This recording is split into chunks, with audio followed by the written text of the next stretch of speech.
విజయవాడ నగరంలో వేలాది మందితో భారీ తిరంగా ర్యాలీ నిర్వహించారు. ఆపరేషన్ సింధూర్ విజయవంతమైన సందర్భంగా ఇందిరాగాంధీ మున్సిపల్ స్టేడియం నుంచి బెంజీ సర్కిల్ వరకు ర్యాలీ సాగింది. సీఎం చంద్రబాబు, బీజేపీ ఏపీ అధ్యక్షులు పురంధేశ్వరి, రాష్ట్ర మంత్రులు, నాయకులు పెద్ద ఎత్తున ర్యాలీలో పాల్గొన్నారు.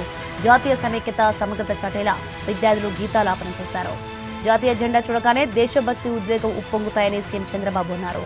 మహిళల సింధూరం తుడిస్తే ఏం జరుగుతుందో ఆపరేషన్ సింధూర్ చెప్పిందన్నారు. ఉగ్రవాదులు ఈ దేశంపైకి కన్నెత్తి చూడకుండా జవాబిచ్చామని సీఎం తెలిపారు. దేశ ప్రజలంతా సైనిక దళాల పరాక్రమం చూశారని, వారి భూభాగంలోకి వెళ్లి ఉగ్ర తండాలను ధ్వంసం చేశామన్నారు.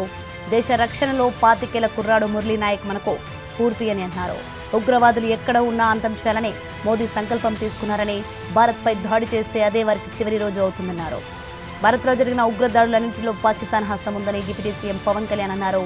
మరి దేశాన్ని పాలించుకోలేక అభివృద్ధి చెందుతున్న భారత్లో కల్లోలం సృష్టించేందుకు ప్రయత్నిస్తున్నారని ఆగ్రహం వ్యక్తం చేశారు. భారత్ అభివృద్ధిని చూసి పాకిస్తాన్ అసూయతో రగిలిపోతుందని ధ్వజమెత్తారు. దేశభక్తి అంటే ఏంటో మురళీ నాయక్ చేసి చూపించారన్నారు.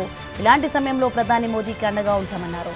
దాడులు చేస్తే చూస్తూ ఊరుకోమని, ఇది కొత్త భారతమని పాకిస్తాన్ గ్రహించాలని వార్నించారు. తిరంగా యాత్రలో పాల్గొన్న ప్రజలకు అభినందనలు తెలిపారు.